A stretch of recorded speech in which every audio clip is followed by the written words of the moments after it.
And thank you so much to our governors. And I want to say I apologize. I apologize for the abuse that you are facing in this committee that is supposed to be about waste, fraud, and abuse. And I also apologize for wasting your time, because this is nothing more than political theater.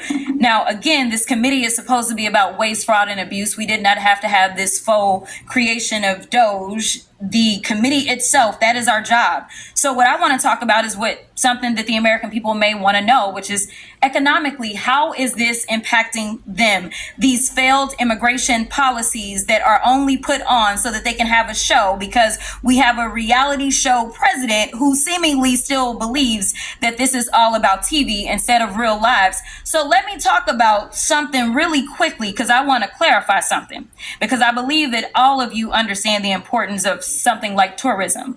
Are you aware, any of you, are you aware as to whether or not tourism in the United States is anticipated to decrease to the extent that we are estimated to lose $12.5 billion in international vendor spending in just the year 2025?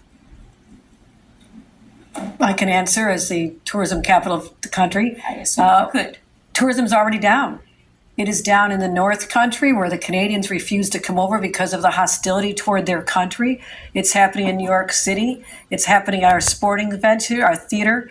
There's a ripple effect throughout our entire economy because of the change in attitude that our country, that once welcomed people from all over the world to visit and recreate and to live here, now feels like a very hostile place to them. It is going to have an economic impact on our bottom line, without a doubt. So let's talk about it a little bit more. So I am supposed to have a number of FIFA games in Dallas, and I am fully anticipating that we are going to have a problem, because I've been receiving phone calls that people don't feel safe coming here. And it's not the immigrants.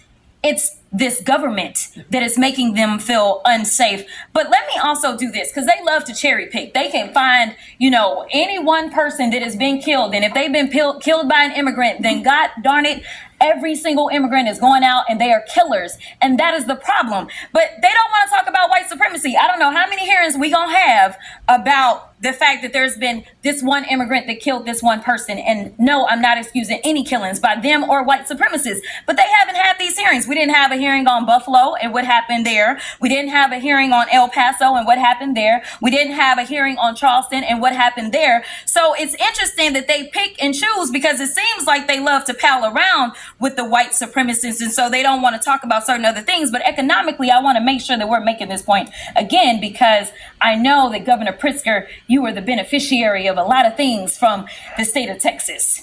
And a lot of people believe that Republicans are fiscally responsible, but instead they are actually fiscally irresponsible, because what he spent was a whopping $221 million transporting people from Texas to your state. Something tells me that he could have done something else with that $221 million.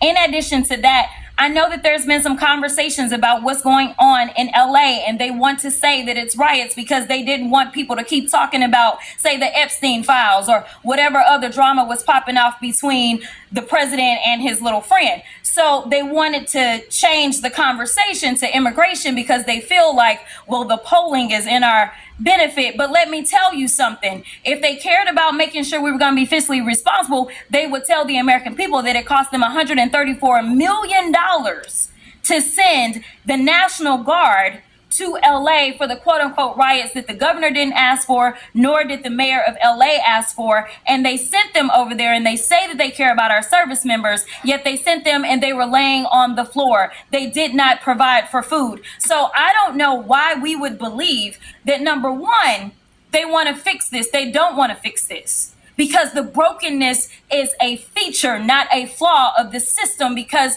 it is beneficial to them when it comes to campaigning. If they can't stoke fear, then why are they going to say have anybody vote for them?